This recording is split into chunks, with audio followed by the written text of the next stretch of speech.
शांति। 27 जून 2024 प्रातः मुरली ओम शांति। बाप दादा मधुबन। आज बाबा ने सुनाया, मीठे बच्चे, तुम्हें शरीर से अलग होकर बाप के पास जाना है। तुम शरीर को साथ नहीं ले जाएंगे, इसलिए शरीर को भूल आत्मा को देखो। तुम्हें शरीर से अलग होकर बाप के पास जाना, तुम शरीर को साथ नहीं ले जाएंगे, इसलिए शरीर को भूल आत्मा को देखो। आज की बुंदी से बाबा ने प्रश्न किया है, तुम बच्चे अपनी आयु को योग बल से बढ़ाने का पुरुषार्थ क्यों करते हो? उत्तर में बाबा ने बताया, क्योंकि तुम्हारी दिल होती है कि हम बाप द्वारा सब कुछ इस जन्म में जान जाए, बाप द्वारा सब कुछ सुन ले। आयु को क्यों बढ़ाना चाहते हैं? हम बाप द्वारा सब कुछ सुन लें, बाप द्वारा सब कुछ जान लें और इसी जन्म में हम सतयुग में फर्स्ट प्रिंस बनने का पुरुषार्थ कर लें। इसलिए तुम योग बल से अपनी आयु को बढ़ाने का पुरुषार्थ करते हो। अभी ही तुम्हें बाप से प्यार मिलता है, ऐसा प्यार फिर सारे कल्प में नहीं मिल सकता। कहाँ मिलेगा बाबा तेरा? सतयुग में ऐसा प्यार। बाकी जो शरीर छोड़कर चले गए उनके लिए कहेंगे ड्रामा, उनका इतना ही पाठ था। ओम शांति। बच्चे जन्म जन्मांतर और सत्संगों में गए और यहाँ भी आए हैं। अब तक कितने सत्संग अटेंड किए? बाबा कहते और तुम यहाँ भी आए हो। वास्तव में इसको भी सत्संग कहा जाता है। सत का संग तारी। वास्तव में श्रेष्ठ संग मिल जाए तो तारन तरण हो जाए, बुरा संग मिल जाए तो नाव डूब जाए। यही सत का संग है जो तुम्हें तार देता है, कुसंग तुम्हें डुबो देता है। बच्चों के दिल में आता है, हम पहले भक्ति मार्ग के सत्संगों में जाते थे और अभी यहाँ बैठे हैं। पहले कहाँ कहाँ भटकते थे। रात दिन का फर्क भासता है। बाबा ने कहा, यहाँ पहले पहले तो बाप का प्यार मिलता है, फिर बाप को बच्चों का प्यार मिलता है। अभी बाबा ने कहा, अभी इस जन्म में तुम्हारी चेंज हो रही है, तुम्हारी ज़िंदगी कितनी बदल गई। तुम बच्चे समझ गए हो हम आत्मा है ना कि शरीर। शरीर नहीं कहेगा कि हमारी आत्मा, आत्मा कह सकती है हमारा शरीर। शरीर से आत्मा निकली, शरीर कभी नहीं कहेगा कि मेरी आत्मा, लेकिन आत्मा शरीर में आकर के कहती है मेरा शरीर। तो अब बच्चे समझते, जन्म जन्मांतर तो वह साधु संत महात्मा आदि करते आए। आजकल फिर फैशन पड़ा है, साईं बाबा, मेहर बाबा, क्या क्या फैशन पड़ा है। कोई निकला उसके पिछाड़ी ही लग जाते हैं। थोड़ा सा कुछ लगा, प्राप्ति हुई, उसी के पिछाड़ी लग जाते हैं। वह भी सब जिस्मानी हो गए। जिस्मानी प्यार में सुख तो होता ही नहीं। अभी तुम बच्चों का है रूहानी प्यार। शरीरदारियों से ना कभी सुख मिला है और ना ही मिल सकता है। तुमको सुख किससे मिलेगा? बाप से। दुनिया में और कोई सुख देने वाला है ही नहीं। बाबा ने कहा, तो जिस्मानी प्यार में सुख तो होता नहीं। अभी तुम बच्चों का है रूहानी प्यार। रात दिन का फर्क है। यहाँ तुमको समझ मिलती, वहाँ तो बिल्कुल बेसमझ है। या ज्ञान मार्ग में आने के बाद तुमको कितनी बड़ी समझ मिलती। भक्ति मार्ग में तो हम कितने बेसमझ हैं। तुम अभी समझते, बाबा आकर के हमको पढ़ाते हैं। वह सबका बाप है। मेल तथा फीमेल सब अपने को आत्मा समझते हैं। बाबा बुलाते भी है, हे बच्चों। बच्चे भी रेस्पॉन्स करेंगे, प्यार है बाबा। बाबा ने कहा, ये है बाप और बच्चों का सुंदर मेला। इतना सुंदर मेला और कभी नहीं मिलेगा। आई मधुमंगल घड़ी, मन में हर्ष अपार। कितना मन में हर्ष होता है भगवान से मिलन मनाने में। बच्चे जानते ये बाप और बच्चों का, आत्मा और परमात्मा का मेला एक ही बार होता है। बच्चे बाबा बाबा कहते रहेंगे। बाबा अक्षर बहुत मीठा है, बाबा कहने से ही वर्षा याद आएगा। तुम छोटे तो नहीं हो। बाबा की समझ बच्चे को जल्दी पड़ती है। बाबा से क्या वर्षा मिलता है? वह छोटा बच्चा तो समझ ना सके। बाबा ने कहा, यहाँ तुम जानते हो कि हम बाबा के पास आए हैं। बाप कहते, हे बच्चों। तो इसमें सब बच्चे आ गए। सब आत्माएं घर से यहाँ आती हैं पाठ बजाने। कौन कब पाठ बजाने आते ये भी बुद्धि में है।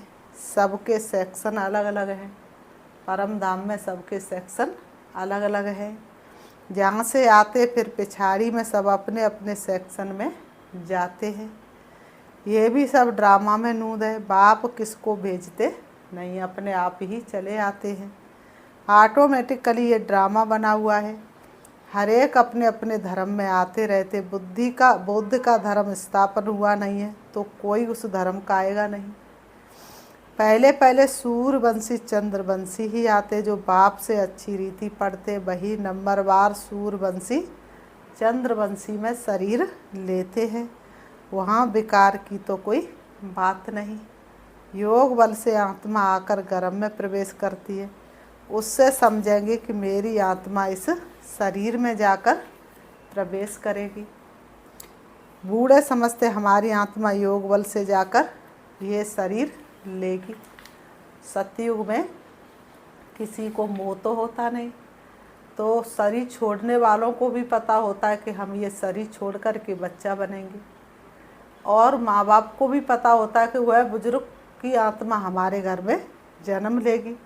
तो बाबा ने कहा, बाबा कहते मेरी आत्मा पुनर्जन्म लेती है। वह बाप भी समझते हमारे पास बच्चा आया है। बच्चे की आत्मा आ रही है जिसका साक्षात्कार होता है।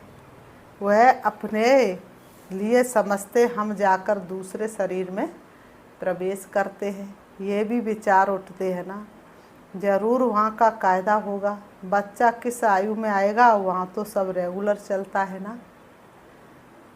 वह तो आगे चल महसूस होगा। आगे चल के तुम्हारी अवस्था जैसे जैसे परिपक्व होती जाएगी, तुम योग का बल जमा करते जाएंगे। जितना जितना तुम्हारा योग का बल जमा होता जाएगा उतना उतना तुमको दिव्य साक्षात्कार होना शुरू हो जाएंगे। सब मालूम पड़ेगा। ऐसे तो नहीं 15-20 वर्ष में कोई बच्चा होगा जैसे यहाँ होता है, नहीं।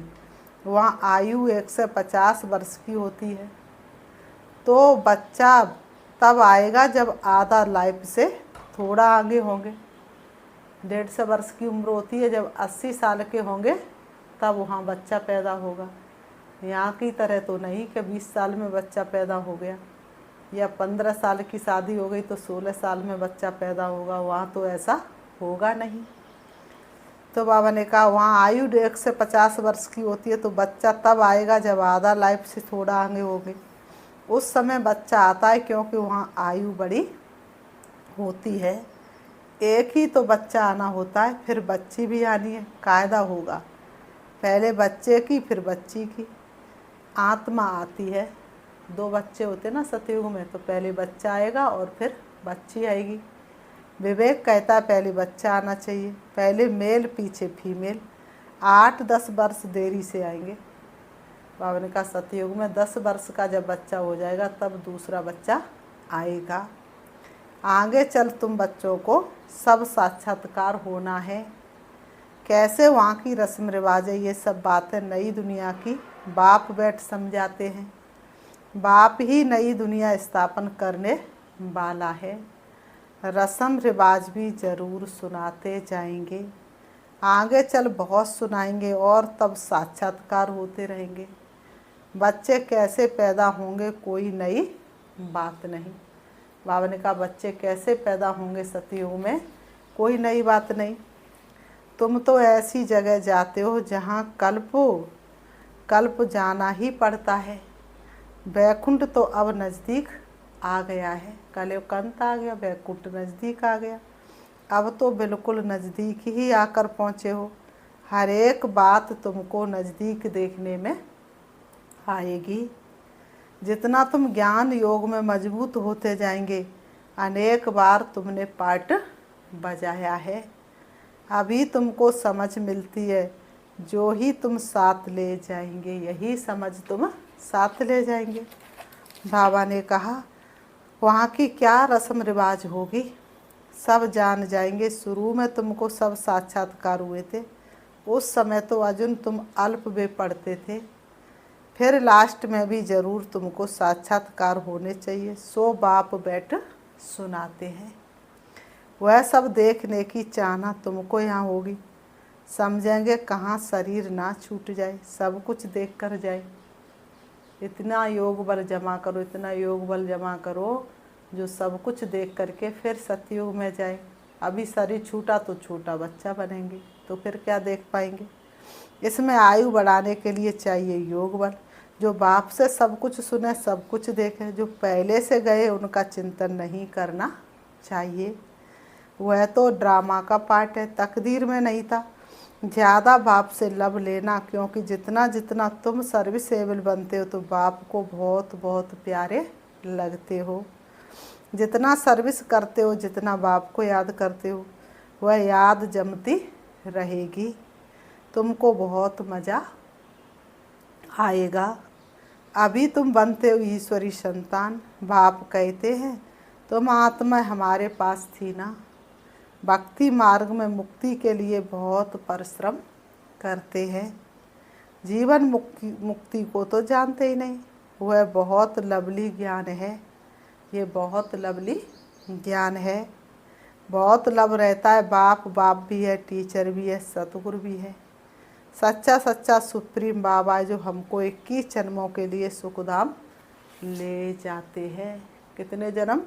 21 जन्म। वहाँ पर किसी भी प्रकार की दुख अशांति हो नहीं सकती। 21 जन्म हम माला माल रहते हैं। बाबा ने कहा, तो बाबा कहते हैं आत्मा ही दुखी होती, दुख सुख आत्मा ही महसूस करती है। कहा भी जाता है पाप आत्मा पुण्य आत्मा। अभी बाप आए हमको सभी दुखों से छुड़ाने। अभी तुम बच्चों को बेहद में जाना है। सब सुखी हो जाएंगे, सारी दुनिया ही सुखी हो जाएगी। ड्रामा में पार्ट है, उनको भी तुम समझ गए हो। तुम कितना खुशी में रहते हो। बाबा आया है हमको स्वर्ग में ले चलने के लिए। हम सब आत्माओं को स्वर्ग में ले जाएंगे। बाप धैर्य देते हैं। मीठे मीठे बच्चों, मैं तुमको सब दुखों से दूर करने आया हूँ। तो ऐसे बाप से कितना प्यार होना चाहिए। सभी संबंधों ने तुमको दुख दिया है। दुनिया में सभी संबंधों ने तुमको दुख ही दिया है। जिसको लगेगा कि ये सुख देने वाला, कोई सुख देने वाला नहीं है। ये है ही दुखदाई संतान। इस सृष्टि पर संतान कैसी है? दुखदाई। तुम दुखी होते दुख की ही बातें सुनते आए हो। अब बाप सब बातें समझा रहे हैं। अनेक बार समझाया और चक्रवर्ती राजा बनाया है। तो जो बाप हमको से ऐसा स्वर्ग का मालिक बनाते, उन पर कितना प्यार होना चाहिए। एक बाप को ही तुम याद करते हो, सिवाय बाप के और कोई से संबंध नहीं। सर्व संबंध हो परम पिता से। राजयोग की सिद्धि यही है। राजयोग से ऐसी सिद्धियां प्राप्त हो जाती हैं। आत्मा को ही समझाया जाता है। हम सुप्रीम बाप के बच्चे। अब जैसे हमको रास्ता मिला है, फिर औरों को भी सुख का रास्ता बताना है। तुमको सिर्फ आधा कल्प के लिए ही नहीं, पौना कल्प के लिए सुख मिलता है। तुम पर भी कई कुर्बान जाते, क्योंकि तुम बाप का संदेश बताकर सब दुख दूर कर देते हो। इसलिए तुम्हारे ऊपर भी बहुत भाई बहन कुर्बान जाते, क्योंकि तुम अनेकों को घर का रास्ता बताते हो। तुम समझते इन्हें भी, ब्रह्मा को भी ये नॉलेज सुप्रीम बाप से मिलती है। ये फिर हमको पैगाम देते, हम फिर औरों को पैगाम देंगे। बाप का परिचय देते, सब बच्चों को जगाते रहते हैं। अज्ञान निधि से। भक्ति को अज्ञान कहा जाता है, और ज्ञान और भक्ति अलग अलग है। ज्ञान सागर बाप अब तुम बच्चों को ज्ञान सिखला रहे हैं। तुम्हारे दिल में आता है बाबा हर 5000 वर्ष बाद आकर हमें जगाते हैं। हमारा जो दीवा है उसमें घृत बाकी थोड़ा जाकर रहा है। आत्मा 16 कला संपूर्ण बन कर के सतयुग में जाकर के पाठ बजाती है। लेकिन धीरे धीरे आत्मा जन्म मरण में आते आते एक शरीर छोड़ दूसरा लेते लेते उसकी सारी शक्तियाँ समाप्त हो जाती, फिर थोड़ा सा घृत रह जाता है। बाबा आते फिर उनको याद करते, फिर घृत पड़ता जाता है। तो बाबा ने कहा इसलिए अब फिर ज्ञान घृत डाल दीप जगाते हैं। जब बाप को याद करते तो आत्मा रूपी दीप प्रज्वलित होता है। आत्मा में जो कट चढ़ी हुई है वह उतरेगी बाप की याद से। इसमें ही माया की लड़ाई चलती है। माया घड़ी घड़ी बुला देती है और कट उतारने के बजाय चढ़ाती जाती है।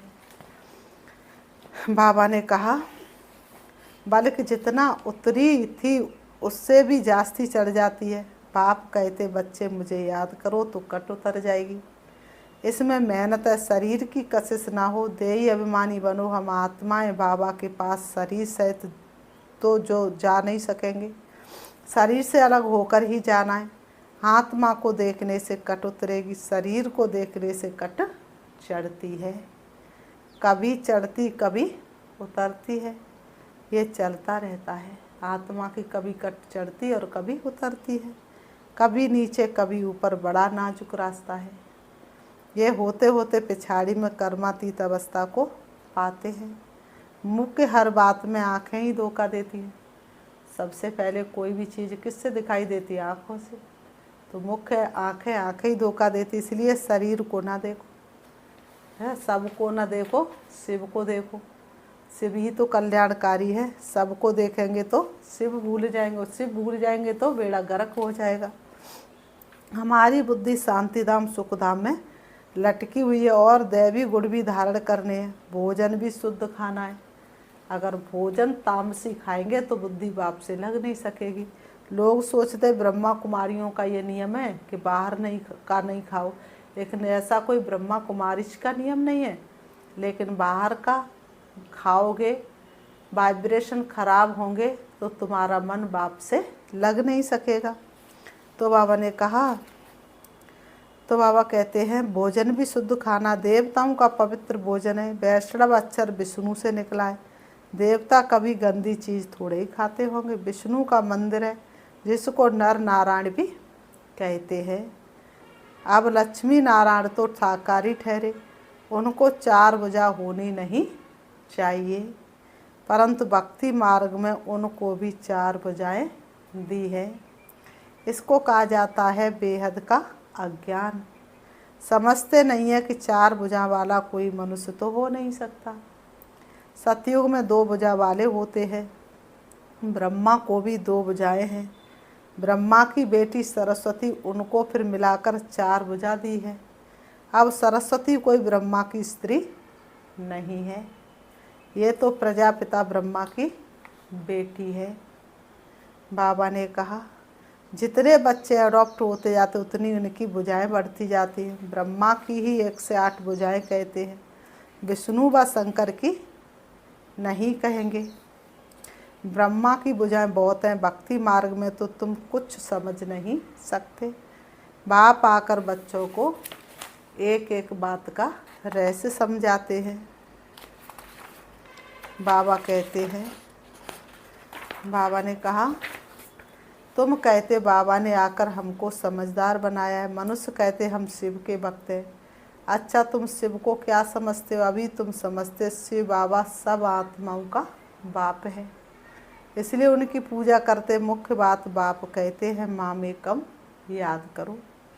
तुमने बुलाया भी है, हे पतित पावन आकर हमको पावन बनाओ। सभी पुकारते ही रहते पतित पावन सीताराम, ये भी गाते रहते थे। बाबा को थोड़ा ही मालूम था कि बाप स्वयं आकर मेरे में प्रवेश करेंगे। ब्रह्मा बाबा को थोड़ी ही मालूम था कि बाप स्वयं आके मुझ में प्रवेश करेंगे। कितना बंडर है, कभी ख्याल में भी नहीं था। पहले तो आश्चर्य खाते थे ये क्या होता है, मैं किसको देखता हूँ, तो बैठे बैठे उनको कशिश होती है। ये क्या होता? शिव बाबा कशिश करते थे, सामने बैठो तो ध्यान में चले जाते थे। आश्चर्य में पड़ गए ये क्या है। इन बातों को समझने के लिए फिर एकांत चाहिए। तब वैराग्य आने लगा, कहाँ जाऊँ? अच्छा बनारस जाता हूँ। ये उनकी कशिश थी जो इसको भी करते थे। इतनी बड़ी कारोबार सब छोड़कर गया। उन बेचारों को क्या पता कि बनारस में क्यों जाते हैं। फिर वहाँ बगीचे में जाकर ठहरा। वहाँ पेंसिल हाथ में उठाकर दीवारों पर चक्रवैठ निकालता था। बाबा क्या करते थे कुछ पता नहीं पड़ता था। रात को नींद आ जाती थी, समझता था कहाँ उड़ गया हूँ। फिर जैसे नीचे आ जाता था, कुछ पता नहीं क्या हो रहा है। शुरू में कितने साक्षात्कार होते थे। बच्चियाँ बैठे बैठे ध्यान में चली जाती थी। तुमने बहुत कुछ देखा है। तुम कहेंगे जो हमने देखा सो तुमने नहीं देखा। फिर पिछाड़ी में भी बाबा बहुत साक्षात्कार कराएंगे, क्योंकि नज़दीक होते जाएंगे। फिर बाबा कहते अच्छा, मीठे मीठे सिकीलते बच्चों प्रति, माता पिता बाप दादा का याद प्यार, और गुड मॉर्निंग। रूहानी बाप की रूहानी बच्चों को नमस्ते। हम रूहानी बच्चों की रूहानी बाप दादा को याद प्यार और नमस्ते नमस्ते नमस्ते। धाड़ा के लिए मुख्य सार नंबर 1, बाप का संदेश सुनाकर सबके दुख दूर करने हैं, सबको सुख का रास्ता बताना है, हदों से निकल बेहद में जाना है। बाप का संदेश सुनाकर सबके दुख दूर करने, सबको सुख का रास्ता बताना है, हदों से निकल बेहद में जाना है। नंबर 2, अंत के सब साक्षात्कार करने के लिए तथा बाप के प्यार की पालना लेने के लिए ज्ञान योग में मजबूत बनना है। दूसरों का चिंतन न कर योग बल से अपनी आयु बढ़ानी है। आज की मुरली से वरदान है, अलबेलेपन व टेंशन के अभिमान को छोड़ बाप की मदद के पात्र बनने वाले सहज पुरुषार्थी भव। अलबेलेपन व टेंशन के अभिमान को छोड़ बाप की मदद के पात्र बनने वाले सहज पुरुषार्थी भव। स्पष्टीकरण है, कई बच्चे हिम्मत रखने के बजाय अलबेलेपन के कारण अभिमान में आ जाते हैं कि हम तो सदा पात्र है ही, बाप हमें मदद नहीं करेंगे तो किसको करेंगे। इस अभिमान के कारण हिम्मत की विधि को भूल जाते हैं। कईयों में फिर स्वयं पर अटेंशन देने का भी अभिमान रहता, जो मदद से वंचित कर देता है। समझते हमने तो बहुत योग लगा लिया, ज्ञानी योगी तू आत्मा बन गए, सेवा की राजधानी बन गई। इस प्रकार के अभिमान को छोड़ हिम्मत के आधार पर मदद के पात्र बनो तो सहज पुरुषार्थी बन जाएंगे। स्लोगन, जो वेस्ट और नेगेटिव संकल्प चलते उन्हें परिवर्तन कर विश्व कल्याण के कार्य में लगाओ। जो वेस्ट और नेगेटिव संकल्प चलते उन्हें परिवर्तन कर विश्व कल्याण के कार्य में लगाओ। अच्छा, ओम शांति। अभी हम बाबा को अर्थात रीति याद करेंगे, अपने आप को सम्मान देंगे। मैं सदा व्यर्थ से मुक्त आत्मा हूँ, मैं सदा सफलता मूर्त आत्मा हूँ, परमात्मा कार्य में हमेशा सहयोगी आत्मा हूँ। मैं पद्मा पदम भाग्यशाली आत्मा हूँ, जो धरती पर आए हुए भगवान को मैंने पहचान लिया और उनको पहचान करके उनकी गोद ले ली। मैं प्यारे प्रभु के गोद का बच्चा बन गया। इससे बड़ा भाग्य भला और क्या हो सकता है। स्वयं भगवान मेरा साथी बन गया, भाग्य विधाता मेरे साथ हो गया। मैं आत्मा अपने आप को भरपूर करने के लिए इन देह रूपी वस्त्रों से दूर होकर मैं उड़ रही हूँ। परम ज्योति से मिलन मनाने के लिए मैं चली जा रही हूँ, देह और देह की दुनिया से दूर उड़ रही हूँ। सूरज चांद सितारों से पार, सोचा वतन फरिश्तों की दुनिया से ऊपर। अब मैं आत्मा पहुँच जाती हूँ अपने मीठे घर परम धाम, जहाँ हल्के सुनहरे लाल रंग का आसमान है, चमकता हुआ दिव्य सितारा है। वही मेरा प्यारा पिता है। जिसको बिछड़े हुए 5000 वर्ष हो गए। अब मैं आत्मा उनके सन्मुख पहुंच गई। मुझे सर्व संबंधों की अनुभूति हो रही है। मेरा तो एक से बाबा, दूसरा न कोई, ये अनुभूति हो रही है। मैं उनके प्यार में लीन होती जा रही हूँ। प्यार के सागर की लहरों में लहरा रही हूँ। मुझे अतीन्द्रिय सुख आनंद की अनुभूति हो रही है। ऐसा प्यार तो दुनिया में कहीं नहीं मिला।